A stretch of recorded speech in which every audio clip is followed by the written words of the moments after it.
연세 드신 분들이 몇 사람 모이는 시골 교회에서 목회를 하는 목사님이 계셨습니다. 교회가 작다 보니까 신방을 늘 할 수 있는 것도 아니고 또 심심하기도 해서 바둑을 배워서 동네 사람방에서 어른들 전도하기로 했습니다. 근데 이제 바둑을 두다 보니까 바둑에 빠져버렸어요. 전도할 생각은 안 하고 바둑이 너무 재밌어서. 주일 예배 시간에 시골 교회 강단에서 쳐다보니까요, 정말 한쪽은 검은 머리, 한쪽은 흰 머리, 이게 검은 돌 아다리 흰 돌로 이렇게 보이는 겁니다. 바둑알로 다 보입니다. 머릿속에 흰 돌, 검은 돌 아다리가 치기 시작합니다. 내가 이러면 안 되지. 정신 바짝 차리고 예배드려야지. 그리고 은혜롭게 기도를 했습니다. 이 모든 말씀 예수님의 이름으로 기도합니다. 아멘 하였는데 아다리 그랬답니다. 우리는 때론 정말 본질에 이렇게 그걸 중요시 여기는데 중요시지 않은 것을 본질처럼 여기고 살 때가 참 많아요. 여러분, 술 취한 사람에게서 술 냄새가 나듯이 말씀, 성령, 예수님에 충만한 사람에게는 성령에 충만한 냄새가 납니다. 즉 성령에 취한 사람, 성령 충만한 사람은 삶에서 변화된 일들이 나타나요. 예를 들어서 이기적인 삶에서, 자기밖에 몰랐던 이기적인 삶에서 남을 배려한 삶으로 변화가 되고요, 또 불효의 삶에서 효의 삶으로 변화가 되기도 하고, 직장 생활하고 하는데 대충 하는데 내가 예수 믿는 사람으로서 그러면 안 되겠다, 성실하게 살기도 합니다. 즉 이것을 성화의 삶이라고 해요. 여러분, 교회만 나와서 예배드렸다고 성화가 아닙니다. 정말 내 일상에서 그 말씀이 나를 다스리고 내 현장에서 하나님의 영광을 드러내는 것입니다. 여러분, 이것을 경건의 삶이고 거룩한 삶이고 우리가 그렇게 살아야 된다는 것이죠. 오늘 본문의 주인공이 바로 그러한 삶입니다.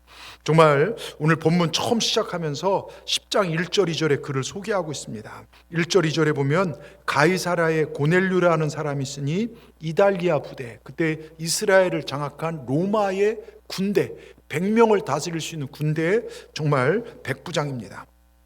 근데 저는 이 고넬료가 너무 좋습니다. 왜냐, 똑같은 이방인이지만 하나님이 어떻게 하면 기억하시고 또 우리도 이렇게 살면 하나님께 인정받는 사실과 또 하나 저랑 같은 고시입니다. 그래서 제가 좋아합니다. 여러분, 고넬료는요 이달리아대에 속한 백부장 장교였고, 우리나라로 말하자면 정말 중대장 정도에 해당하는 직업군인, 당시 로마 군인들은요 나라를 식민지 반란군을 진압한 일이 딱 진압하면 거기다 백부장, 천부장을 파송해서 백부장들이 그 지역을, 가이사르 지역을 다스리는 거예요. 그러니까 굉장히 포악하고 난폭했습니다. 왜? 그렇게 안 하면 반란을 일으킬 수 있고 문제가 생길 수 있기 때문이에요. 근데 고넬료는 다른 군인들과는 달리 하나님을 경외하고 식민지의 노예들 함부로 죽일 수도 있고 성을 폭행할 수도 있고 대할 수 있지만 하나님의 사람으로 그들도 존중해주고 그들이 아파하면 섬겨주고 정말 착한 성품에 가진 사람이었다는 거예요. 사도행전 10장 2절은 그 믿음을 세 가지로 표현하는데요, 같이 한번 읽어보겠습니다. 그가 경건하여 온 집안과 더불어 하나님을 경외하며 백성을 많이 구제하고 하나님께 항상 기도하더니, 뭐라고 써 있습니까?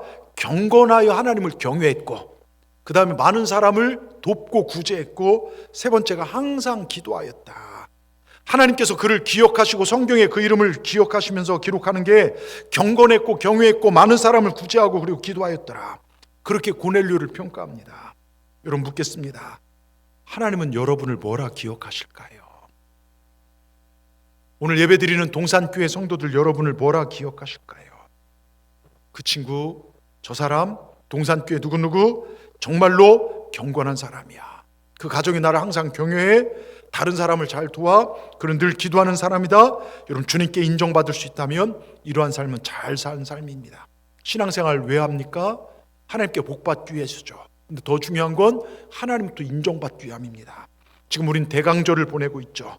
여러분, 기독교 절기적으로 주님 오심을 기다리는 절기입니다. 근데 지금은 대강절의 절기가 아니라 이제 세상을 심판하러 오실 주님을 우린 기다려야 합니다. 그러게 우리는 더욱 경건에 힘쓰고 항상 주님을 경외하고 두렵고 떨림으로 예배하고 많은 사람을 도울 수 있는, 자기밖에 모르는 이지한 이기적 삶이 아니라 다른 사람을 구제하는 삶을 살고, 여러분 항상, 그래서 교회가 선교와 전도에 주력하는 게 그거예요. 죄송한 얘기지만 저희 교회 사이즈, 저희 교회 크기에서 저희 교회만큼 선교하는 교회가 드물더라고요. 여러 선교사님들을 섬기고 선교 지역을 넓히고 선교주의 교회를 세우고, 또 이번 주 같은 경우 여러 김장을 해서 정말 원로 목사님, 또 비자립교회, 또 홀로 사시는 분들 이렇게 좀 물론 조금씩 섬기긴 했지만, 저 광양에 혼자 원로 목사님 계세요. 정말 어려운 교회 은퇴하시고 돕는 이도 없지만 보낼 때마다 너무너무 감사하다고. 여러분, 감사를 고백하는 게 우리가 여러분이 받아야 할, 또 하나님께서 기쁘게 받으신 영광인 줄 믿습니다. 여러분, 우리가 섬길 수 있다는 게 얼마나 감사한지요. 그리고 기도와 깨어 있어야죠. 여러분, 기도 생활에 최선을 다하시길 바랍니다. 여러분, 우리가 이왕 예수 믿고 신앙생활할 것 같으면 하나님께서 기억하시는 삶, 하나님을 감동시키신 삶, 우리의 기도가 하나님께 상달되는 삶, 여러분, 이 삶을 살아야 됩니다. 오늘 본문은요, 고넬료를 통하여 그 답을 우리에게 제시하고 있습니다. 저는 오늘 예배하는 여러분 모두의 삶을 하나님께서 기억하신 삶이 되기를 원하면서 정말 주님 오심을 준비하는 이 시간 되기를, 그래서 이 예배 후 우리의 생활이 바뀌기를 주의 이름으로 축원합니다. 첫째요, 우리 제목을 같이 읽겠습니다. 경건한 삶,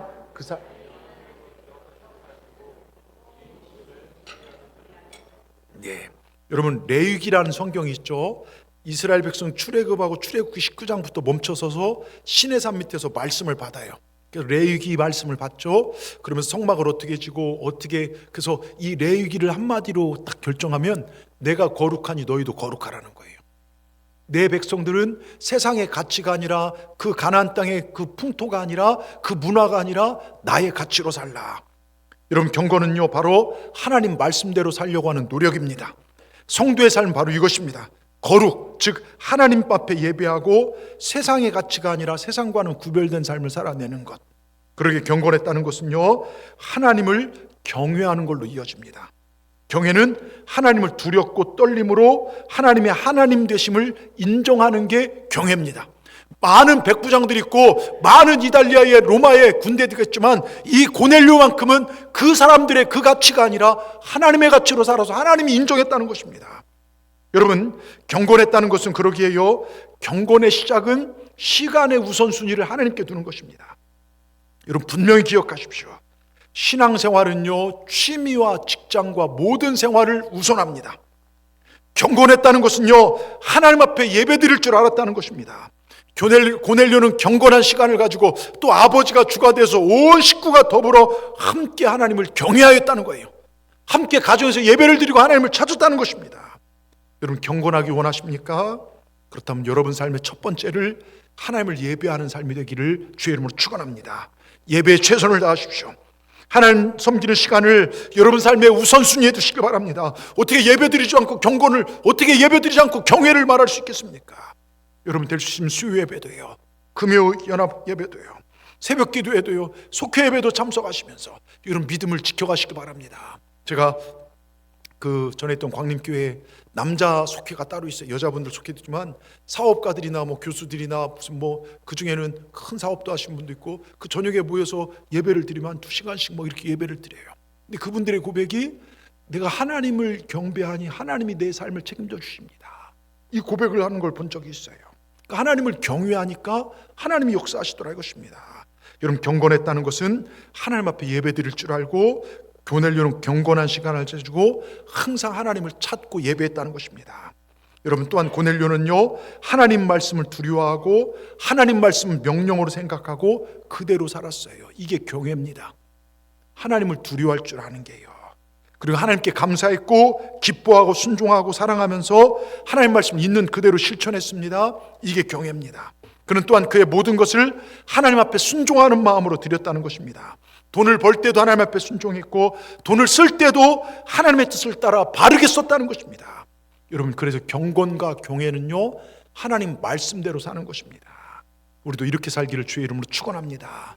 저희 교회에서 집회했고, 지금은 너무 정치에 깊게 관여해서 좀 언급은 잘 안 하지만, 장경동 목사님, 그분이 참 부흥의, 하여튼 우리나라 최고의 부흥사 아닙니까? 이분이 그 얘기를 했잖아요. 세례하면서 꼭 물어본다지 않습니까? 세례 대상자한테 구원의 확신이 있습니까? 그럼 아멘 그런답니다. 근데 제가 볼 때는 그런 것 같진 않은데, 다시 좀 더 말을 보태서 묻습니다. 지금 죽어도 천국에 갈 수 있습니까? 그렇답니다. 아니, 지금 목에 칼이 들어도 예수님을 버리지 않겠냐 그러면 그렇다는 것입니다. 그래서 물어봤대요. 그럼 11조 하십니까? 그건 안 한다는 것입니다. 아니 목숨까지도 구원받다 가면서 11조는 못한다? 이게 이상하더랍니다. 쉽게 얘기해서요, 길 갔다 강도 만났어요. 강도가 칼을 목에 들고 목숨을 위협해서 돈 내놔. 그럼 아이고 한 번만 살려주시면 다 드리는 게 이게 맞잖아요. 네? 근데 꼭 이런 강도가 목에 칼을 들이면서 돈 내놔 그러면 날 죽이려면 죽여라, 돈은 못 준다. 꼭 이 모습이라는 것이죠. 근데 왜 그런가 살펴봤더니요, 천국은 외상이고 11조는 현찰이라 그랬대요. 어차피 죽어봐야 하는 거니까 말이라도 그렇게 하는 게, 그러니까 현금 현찰이니까 그게 더 아깝다는 것이죠. 여러분 목숨까지도 내어놓는다고 하면서도 이거 하나 못한다, 이게 경건하지 못한다는 것이죠. 제가 이렇게 보니까요, 사람에게 여러 가지 체질이 있지만 영적인 면에는 두 가지 체질이 있더라고요. 체질이 있어요. 하나님이 인정하고 복 주신 체질과 하나님부터 멀어지고 저주받는 체질이 있더라고요. 어떤 사람이 복 받는 체질을 가진 사람이냐? 하나님을 경외하며 사는 사람, 하나님을 가까이 하는 사람들입니다. 오늘 오후 예배는요, 하나님을 가까이 하는 삶이 무엇인지 살펴보고자 합니다. 여러분 오후 예배도 잘 들으시길 바랍니다. 꼭 들을 분들만 아멘 하더라고요. 여러분 오후 예배도 들으셔요. 여러분 주일을 지키는 분들은요, 하루 예배 드리고 쉰다는 생각인데 그렇지 않아요. 주일은 성수입니다. 거룩하게 지켜야 되는 거예요. 저희 어렸을 때는 반나절만 주를 위하지 말고 온종일 주를 위하라, 이런 찬양을 저희 어렸을 때 배워서 많이 불렀어요. 여러분 토요일부터 준비하고 오늘 내가 하나님을 예배한다는 이 거룩한 마음과 자세로 여러분 이 시간을 구별하여 드리는 게 그게 예배자입니다. 여러분 분명히 기억하셔야 돼요. 내가 이날에 하나님의 복을 받음으로 내 범사의 복이 하나님부터 오는 것을 믿어야 합니다. 그러니까 예배의 성공자가 인생의 성공자라는 게요, 이 한 날이 내게 얼마나 큰 은혜의 날인 줄 여러분 꼭 기억하시기 바랍니다. 예전에 말씀드렸지만 장로님이 하시는 사업 중에 이랜드라는 회사 아시죠? 예? 백화점을 해도 모두 다 쉽니다. 쉬어야만 허가를 내줘요. 근데 주일을 보시는 분은 이 수입이 주일날 얼마나 많은데 사람들이 막 관광도 오고 어떻게 쉬냐. 여러분 이걸 잘 알아야 돼요. 주일 하루를 쉬면요, 엿새 내내 하나님의 복이 옵니다. 하늘로부터 우박 떨어지듯 축복이 옵니다. 근데 주일 하루를 제대로 안 지키면요, 엿새 내내 오는 것 같지만 구멍 뚫려 새더라고요. 엿새 내내 길이 막히는 걸 알아야 됩니다. 어떤 분은요, 내가 하나님 앞에 하는 것만, 손에 나는 것만 보는데요, 여러분 뒤로 하나님이 여러분 복을 주시고요, 심장 뛰게 하시고요, 만 가지 축복을 주신 건 안 보고 어떻게 해요? 섭섭한 것만 보는지 모르겠어요. 하나님이 한 주일 내내 우리에게 생명 주시고 복을 주신 걸 믿어야 합니다. 내가 살아가는 모든 것이 하나님의 은혜로 산다는 걸 기억하시기 바랍니다. 여러분 주일 지키는 분이 손해 나는 것 전 세계 인류 역사에 없어요. 예? 여러분 이 이랜드가 엄청나게 커졌고요, 그룹이 되었지 않습니까? 이 박성수 사장님, 장로님은요, 닮고 싶은 젊은이들에게 사업가 5위 안에 드는 분이 이분이래요. 근데 이분은 믿음 지키기 위해요, 500만 원으로 아버지가 동생 여동생 결혼하는데 주일날 날짜를 잡은 거예요. 그래서 근데 오빠인데 저는 못 갑니다. 그랬더니 너 집 나가라. 그래서 500만 원을 가지고 신촌에다 옷가게를 차리면서 목사님 모시고 예배를 드리고 시작한 거예요. 그러면서 하나님 1000배가 되게 해주세요. 그렇게 철저하게 믿음으로 사업하겠습니다. 11조 하겠습니다. 우리 사업체는 주일 지키겠습니다. 철저하게 말씀을 나갔더니요, 지금은요 10조가 넘는 회사가 돼요. 하나님께 성장시켜 주셨다는 거죠. 여러분 말씀대로 나아가면요, 하나님이 축복해 주실 수밖에 없습니다. 주님 따라가면 잘 됩니다. 근데 돈 따라가면요, 돈이 따라와봐라 안 되더라고요. 근데 주님 따라가면요, 이것도 따라오고 저것도 따라온다는 거예요. 여러분 보세요, 이사야 60장 5절에요 뭐라고 써 있는지요. 이사야 60장 5절에요 같이 읽겠습니다. 그때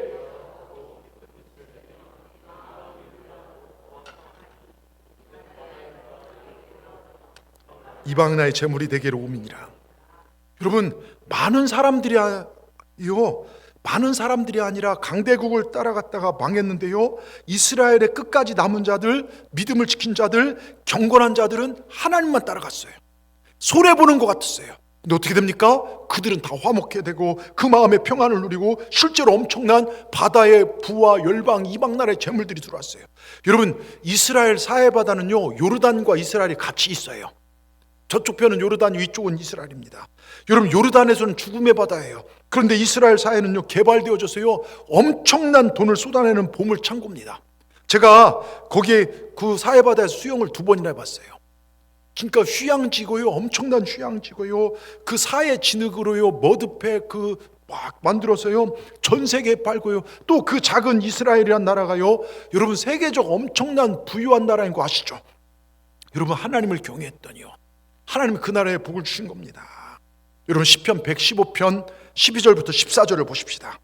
시편 115편 12절부터 14절요 우리 같이 읽겠습니다. 여호와께서 우리를 생각하사 복을 주시되 이스라엘 집에도 복을 주시고 아론의 집에도 복을 주시며 높은 사람이나 낮은 사람을 막론하고 여호와를 경외하는 자에게 어떤 자에게 복을 주신다고요? 높은 사람, 낮은 사람, 부자고 필요 없어요. 여러분 하나님을 경외하는 자, 고넬료처럼 하나님 앞에 경건하게 사는 자, 삶의 우선순위 하나님께 두는 자, 여러분 그런 사람에게 복을 주시는데 14절 뭐라고 쓰셨습니까? 여호와께서 너희를 곧 너희와 너희의 자손을 더욱 번창하게 하시기를 원하노라. 여기서 복을요 히브리어 원어로 보니까 바라크라고 해요.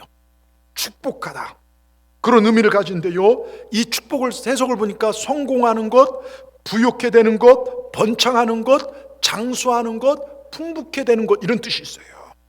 제가 그래서 송구영신 예배 때마다 12월 31일 날 저녁에 우리가 안수기도 할 때마다요 뭐라고 합니까? 제가 바라크의 복이 말지어다. 저는 우리 성도들이 풍부했으면 좋겠어요. 장수했으면 좋겠습니다. 여러분 하나님께서 여러분이 성공하기를 원하십니다. 여러분 풍요롭고 번창하기를 원하십니다. 여러분이 장수하기를 원하십니다. 이런 풍부 번창 성공 장수의 복을 하나님께서 이스라엘의 집에도 아론의 집에도 뭡니까? 온 민족 정말 제사장도 평신도도 누구에게도 하나님께 주신다는 거예요. 누구에게요? 하나님을 경외하는 자에게 복을 주시겠다고 약속하십니다. 그 14절에 너희와 너희 자손을 번창하게 하신다.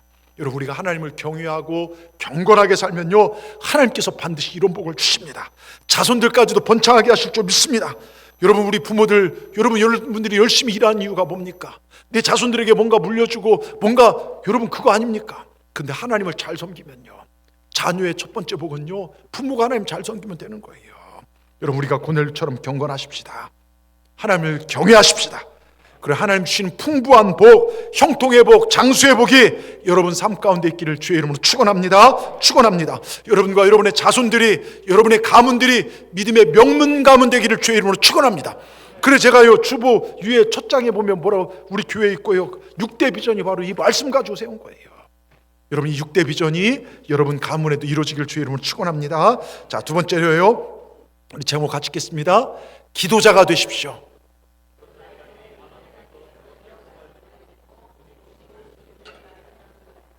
자 보세요. 하나님이 빈대 4마리의 소원을 들어주랬대. 맨날 피 뜯다가 막 터져 죽는 빈대가 막 하나님 이대로 억울합니다. 그래서 막 찾아서 기도했더니 4마리 소원을 들었는데 첫 번째 빈대는 저는 힘이 센 소가 되고 싶다고 소가 됐습니다. 두 번째 빈대는 하늘을 나는 새가 되고 싶다 새가 됐습니다. 세 번째 빈대는 매일 음식을 마음대로 뒤져먹는 막 쥐가 되고 싶다 쥐가 됐습니다. 근데 마지막 빈대는 욕심이 많았대요. 저는 소처럼 힘세고 새처럼 하늘 날고 쥐처럼 굶지 않는 그게 되고 싶다고. 그때 하나님이 그래 알았다. 그럼 너는 소세지가 되어라 해갖고 소세지가 됐다고 합니다. 말도 안 되는 이야기죠. 여러분 우리의 소원을 이루고 우리 삶을 복되게 하신 분은 우리 하나님이십니다. 우리가 영적 전쟁의 모델로 흔히 알고 있는 출애굽기 17장에 보면 아말렉과 이스라엘의 전투가 있어요. 정말 여호수아는 전쟁터에 나가 싸웁니다. 근데 정작 전쟁의 승패는 이스라엘의 군사력에 있는 게 아니라 산 꼭대기에 손을 들어 기도하는 모세의 손에 달려 있어요. 모세의 손이 올라가면 전쟁에 이기고 모세의 손이 내려가면 전쟁에 집니다. 그런데 모세가요 이게 뭐 한두 시간이죠. 몇 시간 되면요 이거 어떻게 올립니까?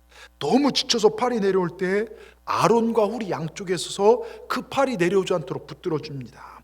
그래서 성경 해석하는 주석가들은요 이 본문을 일컬어 무명용사의 승리다라고 얘기합니다. 아론과 훌의 승리였다는 것입니다. 기도하는 사람들의 승리였다는 것입니다. 중보기도의 승리였다는 것이죠. 여러분 기도하는 자는 역사의 조연이 아닙니다. 역사는 기도하는 사람들의 움직입니다. 여러분 한국전쟁도 그렇죠. 한국전쟁에서 유엔 파병하고 이런 것들이요 이게 될 일이 아니었어요. 근데 한국교회 기도했어요. 중국이 와서 소련 대표가 와서 몰락한 사람이 반대했으면요 여러분 우리 그대로 지금 어떻게 될지 몰라요. 여러분 지금까지 이렇게 살아왔던 것이요 다 기도한 사람들이 움직입니다. 하나님 기도한 사람들과 함께 역사를 이루어 가십니다. 잘 들어보세요. 여러분 정신 차리고요. 하나님은 내 현실을 보고 도와주시는데 현실만 보고 도와주지 않아요. 예? 그 현실 때문에 움직이지 않으시더라고요. 내가 지금 사방으로 바뀌었습니다. 야, 너 참 힘들지? 내가 도와줄게, 건져줄게. 너 지금 어렵지? 내가 물질 줄게. 네 지금 아프지? 내가 고쳐줄게. 아니더라고요. 그 현실을 어떻게 해석하느냐를 보시더라고요. 잘 보십시오. 예를 들어 사도 바울이 아시아로 복음을 전하러 갔잖아요. 근데 복음을 전하러 다 준비했는데 하나님께서 그날 밤에 성령의 감동을 통해서 빌립보로 가게 해요. 유럽으로 가게 합니다. 그래서 유럽으로 갔는데 딱 도착해서 귀신 들린 여자아이를 고쳐줬어요. 그러면 이제부터 사람들이 와, 능력자다, 복음 전할 줄 아는데 그 뒤에서 돈 받는 사람이 사도 바울을 잡아다 어떡합니까? 두드려 빼고 바울과 실라를 감옥에 집어넣습니다. 여러분, 그때 여러분 핍박이고 감옥에 갇히게 됩니다. 그때 그들이 하나님께 뭐라고 합니까? 하나님, 이게 뭡니까? 하나님이 이랬더니 이렇게 어렵네요. 저 이제 교회 다니시는데 이렇게 어렵네요. 힘들어서 못하겠습니다. 그게 아니라 그 힘든 현실에서 그들은 하나님을 찬양합니다. 여러분, 그랬더니요, 큰 지진이 나서 옥문이 열리고 묶고 있는 쇠사슬이 끊어집니다.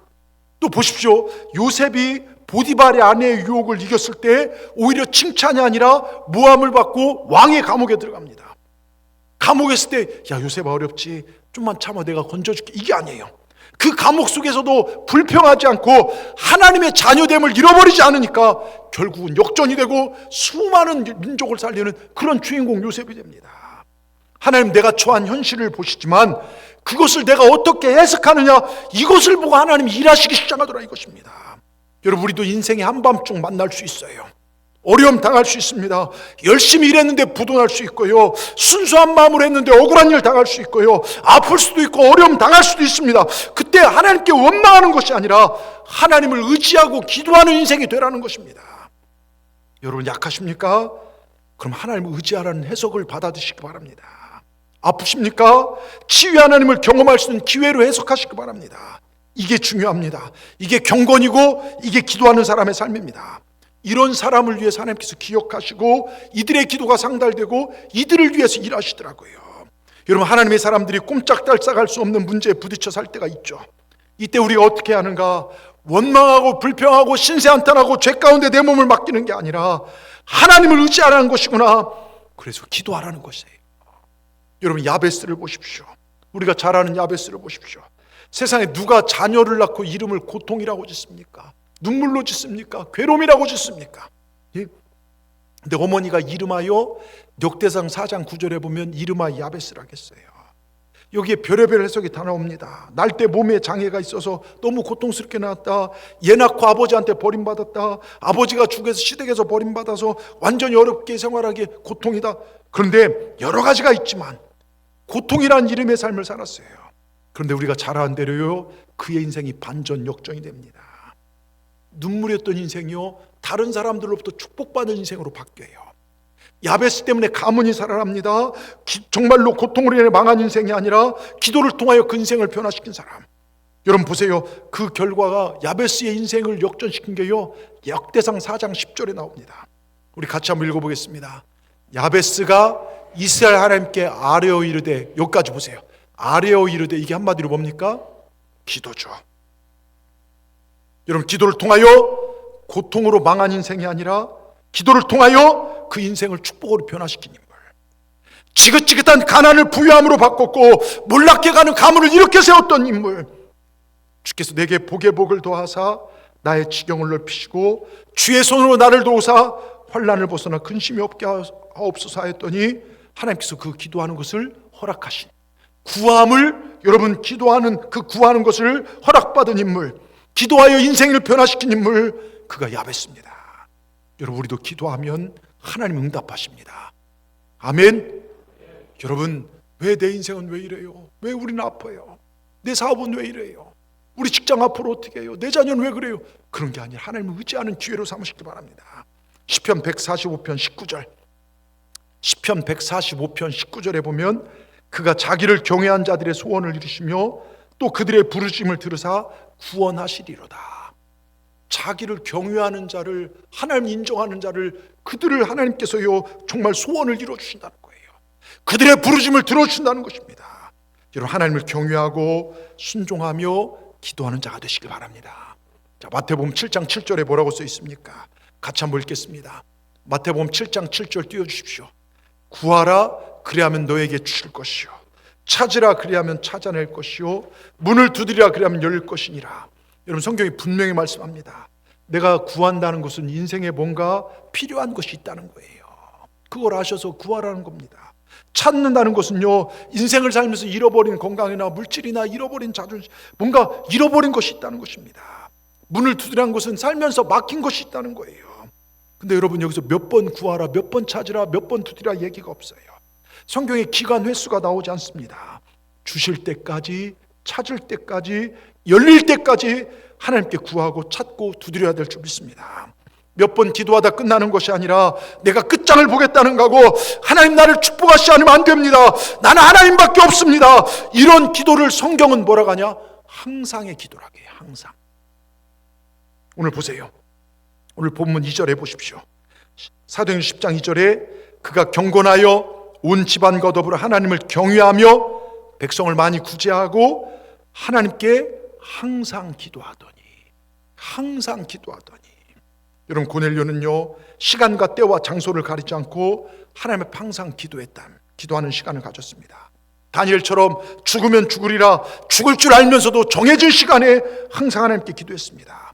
그러니 사자굴에 집어 던져 넣어도 사자들이 애완용 개처럼 변하고, 반대로 다니엘을 죽이려 했던 그 자들은요, 식구들까지 집어넣어 땅에 떨어지기 전에 배고픈 사자들이 갈기갈기 찢어 먹어버리죠. 여러분, 항상 기도하던 백부장과 고넬료에게 놀라운 환상의 체험이 일어납니다. 3절을 보십시다. 하루는 제90대여 환상 중에 밝히 보매. 여러분, 기도가 깊어지면요, 성령이 역사하기 시작해요. 기도가 깊어지면요, 회복의 역사가 일어납니다.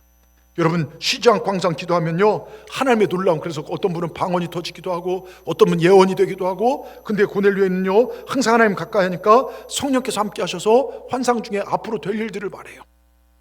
여러분 보세요, 이게 가장 큰 복입니다. 우리가 구원받고요, 항상 하나님 기도하다 보면요, 성령께서 역사하시는 거예요. 그래서 우리가 호렙산 때 기도할 때 병고침이 일어나고, 우리가 기도할 때 회복의 역사가 일어나는 것들이요, 여러분, 이게 얼마나 감사한지 몰라요. 어느 목사님은요, 성령님이 앞서행하시면 기도하면 사고나 이후로부터 지켜주십니다. 사고의 영은 우리가 축복을 받았잖아요. 축복의 명을 받았고 앞으로 받을 축복을 그 누구도 뺏어갈 수 없느니 사건과 사고를 일으킨 저주의 영들은 다 떠나갈지어다. 제가 새벽마다 선포하며 기도하는 게 이거예요.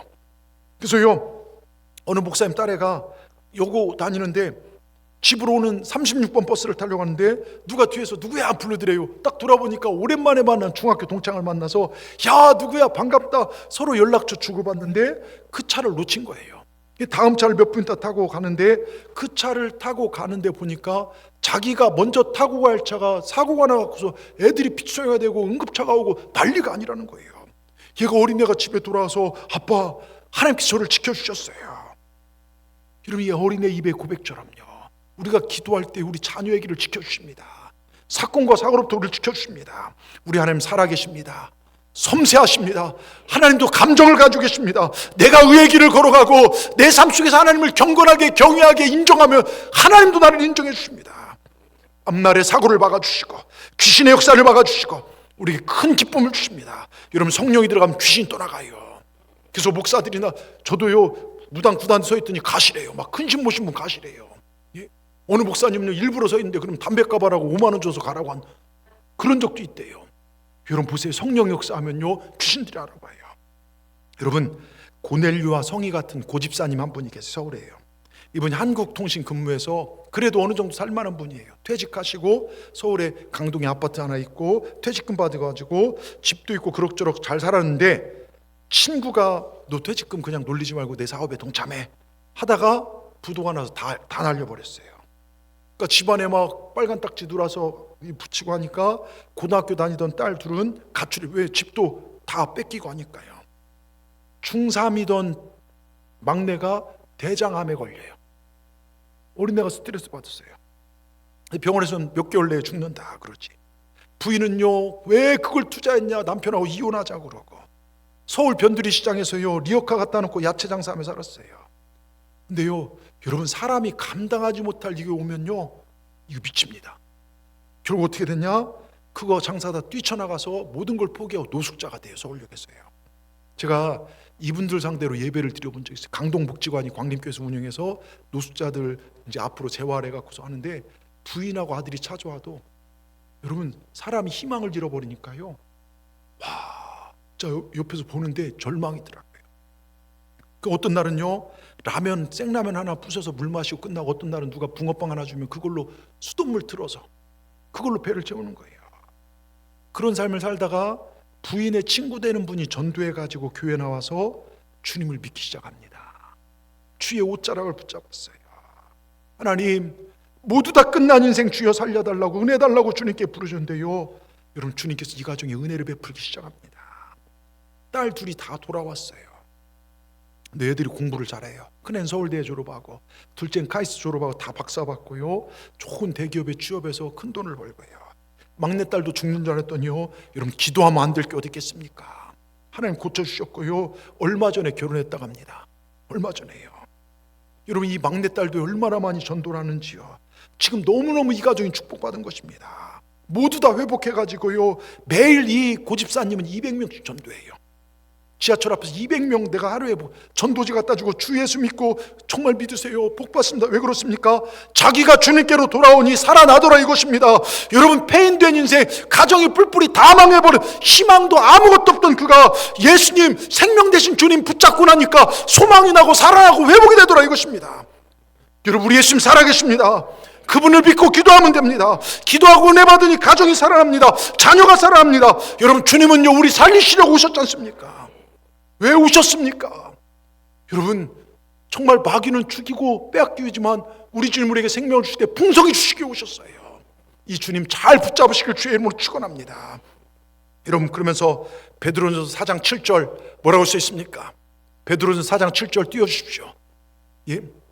만물의 마지막이 가까웠으니 그러므로 너희는 정신을 차리고 근신하여 기도하라. 이 세상의 복도 중요하지만요, 마지막 때 믿음으로 승리하는 건 기도에는 없어요. 여러분 기도하시길 바랍니다. 여러분 오늘 예배를 통해 결단하십시다. 예수님께 기도하며 살겠습니다. 예수님 잘 믿겠습니다. 기도함으로 주님 오심을 준비하겠습니다. 항상 기도하겠습니다. 우리 큰 소리 아멘 하십시다. 여러분 꼭 마지막 때 최후 승리였는 우리 모두가 되기를 주의 이름으로 축원합니다. 저는 목사로서요, 여러분 이 땅에서도 복받고, 또 마지막 때요 정말 우리 권사님도 저한테 문자했지만 목사님의 기도를 받고 숨을 머금을 수 있는, 정말 소천할 수 있는 게 최고의 복입니다. 여러분 임종 예배를 드리고요, 여러분 내 인생의 마지막에 천국에 들어가는 이 복을 누리시는 우리 동산의 모든 분들 되기를 주의 이름으로 축원합니다. 마지막으로요 우리 같이 읽겠습니다. 내가 성령으로 변화되면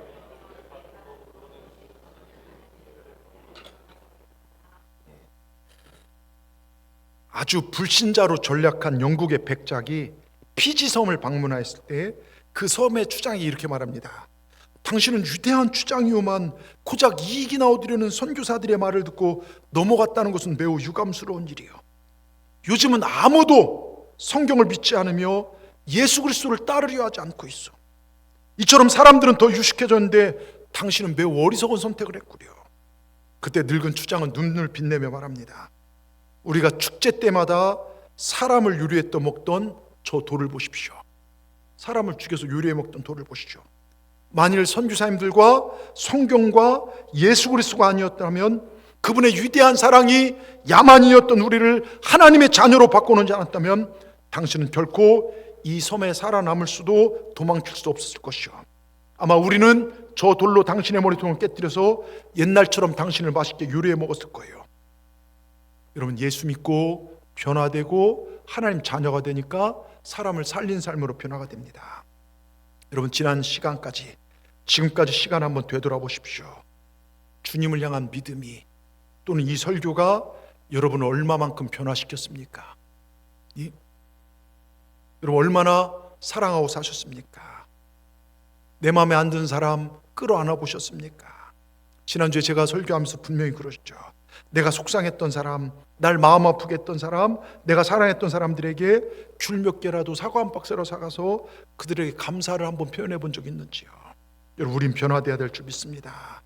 아직도 예수 믿고 사람 잡아먹는 추장처럼 살아서는 안 돼요. 예수 믿는데 이기적인 사람들이 너무나 많아요.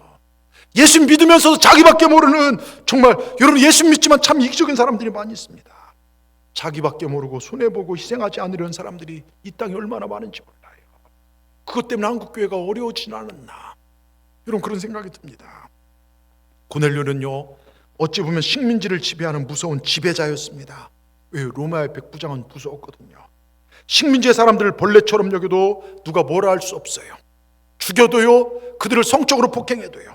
근데 그는 예수님을 믿음으로 마땅히 누릴 수 있는 세상적 권리를 포기하고 오직 믿음으로 산 사람입니다. 여러분 보세요. 성경에 보면 예수님께서 병을 고치신 사례들을 살펴보면 우선 아픈 사람 본인의 믿음으로 고침받을 때가 있어요. 마태복음 9장에 나오는 혈루증 여인, 주님의 옷자락 만짐으로, 또 두 맹인의 경우, 다윗의 자손 예수여 나를 불쌍히 여소서, 예수님의 발걸음을 멈춤으로 두 눈이 떠져요. 또는 병든다 주변 사람들의 믿음을 통해서 병이 고쳐요. 중풍병 걸린 그 친구는 중풍을 아무것도 모르는데 그 4명의 친구가 주님께 와서 중풍병자가 낫게 돼요. 또 뭡니까? 가나안 여인, 딸이 정말 질병에 죽게 생겼어요. 그 여인이 나와서, 딸은 몰라요, 그 여인의 믿음을 통해서 그 딸이 고침받아요. 여러분 이게 굉장히 중요합니다. 내 기도가 내 자녀를 살릴 수 있다는 것. 그리고 또 하나요, 병을 고치는 사역자의 믿음으로 귀신을 쫓아내는 병을 고칠 수 있어요. 자, 오늘 고넬료는요, 그 자신의 믿음으로 그 집안까지 구원받는 놀라운 일들을 행합니다. 자, 오늘 고넬료가 경건했는데 온 집안이 구원을 받아요. 그게 사도행전 10장의 전체 뒤까지 읽어보면 그런 얘기들입니다. 여러분 고넬료 한 사람이 바로 서니까 부인도 자녀도 심지어 그 집에서 일하는 종들까지도 다 구원을 받아요. 자, 출애굽기 20장 6절에요, 우리 하나님의 마음이 있어요. 우리 20장 6절 같이 읽겠습니다. 하나님 나를 사랑하고 내 계명을 지킨 자에게는 천대까지 은혜를 베푸시니라. 누구를 사랑하고요? 하나님을 사랑하고 하나님의 하나님 되심을 인정하고 하나님 말씀을 지키는 자들에게는 천대까지 은혜를 베푸십니다. 여러분 따라합시다. 내가 의로우면 내 아들 딸이 복을 받는다. 여러분 명심해야 됩니다. 내가 악하게 살면요, 내 자녀가 죽을 수도 있어요. 다윗이 가늠하니 아들이 죽었지 않습니까? 죄는 아버지가 지었는데요, 아들이 죽었습니다. 다 그런 건 아니지만요, 때론 부모인 우리가 자식이 아프면 다 그런 건 아니에요. 하나님의 역사가 어떻게 일어날지 모르지만, 근데 우리는 이런 것도 한번 생각해 보세요. 내가 혹시 하나님 앞에 잘못한 것은 없는가? 여러분 내가 악하게 살면 내 자식이 하나님의 채찍을 맞고, 내가 의롭게 살면 내 자녀도 하나님의 복을 받는다. 이게 성경의 원리 중에 하나입니다. 시편 110편 2절에 보세요. 시편 110편 2절 같이 읽겠습니다. 그의 후손이 땅에서 강성하며 정직한 자들의 후손에게 복이 있으리로다. 정직한 자들의 후손에게 복이 있다는 거예요. 여러분 마귀가 좋아하는 건 부정직입니다. 거짓말 잘하고 속이고 남의 것 사기치고. 여러분 믿음의 사람들은 정직해야 합니다. 예수 믿는 사람들이 잠깐의 이익을 위해서 남을 속이고 사기치고 훔치고, 이건 있을 수가 없죠. 이건 자녀에게도 덕이 안 됩니다. 여러분 그러니 자녀를 위해서라도 우리가 의롭게 살기를 주의 이름으로 축원합니다. 여러분 자녀를 위해서 기도해야 될 줄 믿습니다. 제가 몇 번 얘기했지만 서울의 권사님 얘기를 좀 드리고 마치고자 해요. 이 권사님은 결혼해서 시댁에 오니까 시어머니가 보살 무당입니다. 날마다 푸닥거리하고 굿하고 부적 붙이고 아침마다 새벽마다 흰쌀 퍼놓고 정화수 떠놓고 비나이다 비나이다. 근데 갈수록 처음에는 이 부적과 무당을 의지해서요 사업이 잘 됐어요. 되게 부자예요. 강남에 사니까요 부자였어요. 그런데 갈수록 식구들 병들고 그 일을 하는 어머니도 병들고. 여러분 귀신은요 처음에는 한두 가지 주지만 전부를 가져가더라고요. 귀신을 의지해서 잘 돼 끝이 좋은 사람 못 봤어요. 그래서 길용화복을 점치는 사람들, 점쟁이 의지한 사람들요 끝이 좋은 사람 못 봤습니다. 갈수록 식구들은 병들고 어려워집니다. 그런데 우리 하나님은요 살리시기 위해서 예수님 보내셨어요. 보세요. 그렇게 귀신을 섬기니까 처음엔 잘 됐는데 나중 될수록요 사업이 완전히 부도가 납니다. 알거지가 됐고요, 아이는 병에 걸렸는데 폐동맥 고혈압으로 어려움 당했는데 어느 정도 병원 가서 완치됐는데 얘가 혈액암 백혈병에 찾아오고 그랬어요. 하나도 되는 것이 없는데 그나마 막내 아들이 이 부모님을 전도해요. 근데 이 막내 아들이 어떻게 교회 나왔냐? 그 막내 아들을 담임하는 선생님이요 교회 권사님이세요. 이 용인외군가 대원외군가 선생님인데, 그 당시만 해도 지금도 마찬가지 선생님이 전도를 보다는데 그 총력 전도되면 반 애들을 다 데리고 전도하는 거예요. 그분 타워팰리스 하시는데 진짜 전도를 많이 하세요. 그 권사님이신데요, 얼마나 믿음이 귀한지 몰라요. 만나는 사람들 전도해 갖고서 1년이면 50명 60명을 전도를 하셔요. 남편도 이름 되면 뭐 알만한 분인데, 하여튼 전도를 해 갖고서, 근데 그때 와서 엄마 아빠 우리도 예수 믿어보자, 그리고 교회를 나왔어요. 새벽 제단을 쌓고 예배를 성실하게 드리기 시작합니다. 은혜를 받았습니다.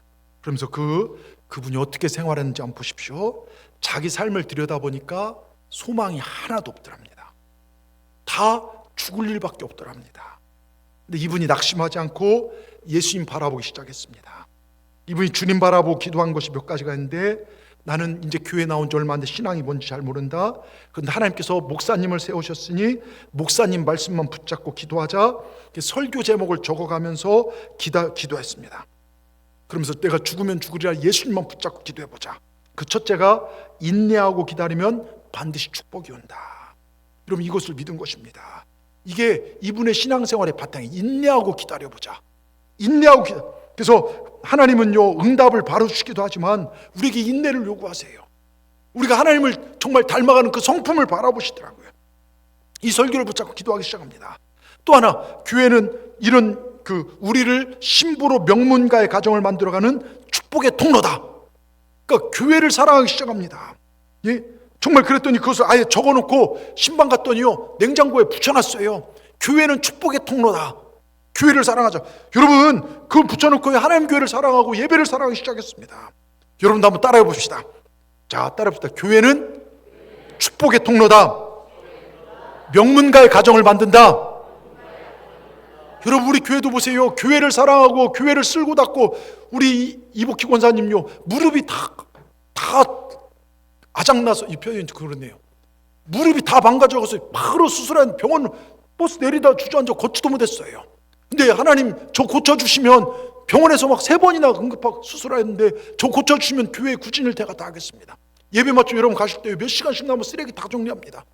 근데 지금요, 5층인데도 걸어다니면 무릎이 하나도 안 아프시다는 거예요. 예? 우리 김현숙 권사님도 쓰러지셨겠지만 어제도 김장할 때도 열심히 하시고, 애들 어제 중고등부 애들 밥까지 해주시고요.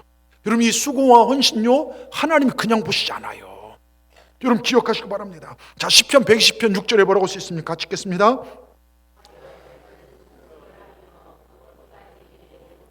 아니, 122편 12편 말고요, 122편 6절에 이렇게 써 있습니다. 예루살렘을 위하여 평안을 구하라. 예루살렘을 사랑한 자 형통하리로다. 여러분, 예루살렘에 뭐가 있습니까? 하나님 말씀이 있고요, 거기에 성전이 있어요. 여러분 보세요. 정말 목사님 설교를 들을 때마다 제목을 요약해 적어놓고 그것을 기도 제목 삼아 기도하는 것입니다. 또 어떤 것이냐면, 빌립보 감옥에서 옥문이 열린 것처럼 어려울수록 하나님만 믿고 기도하면 놀라운 변화를 주신다. 인생의 해석이 달라진 거잖아요. 신세 한탄하고 우리 집 소망 없어요, 끝이에요, 이게 아니라 하나님이 하시면 됩니다. 해석이 바뀌어지기 시작합니다. 빌립보 4장 6절에 이 말씀 붙잡은 거예요. 같이 읽습니다. 아무것도 염려하지 말고 다만 모든 일에 기도와 간구로 너희 구할 것을 감사함으로 하나님께 아뢰라. 여러분, 염려한다고 이쪽 찾아다니고 저쪽 찾아다니고 끈질기게 감사하며 기도하는 것입니다. 그리고 이분이 또 하나 붙잡은 것이요, 주님을 붙잡고 기도하면 인생의 밤이 지나고 희망이 찾아온다. 어두운 밤은 지나간다. 지금 나는 어두운 밤중에 있지만 주님 바라보면 정말로 터널처럼 환한 빛의 역사가 있을 것이다. 이걸 그대로 믿은 거예요. 그리고 마지막으로, 천국에 들어가려면 어려움과 고난이 있다.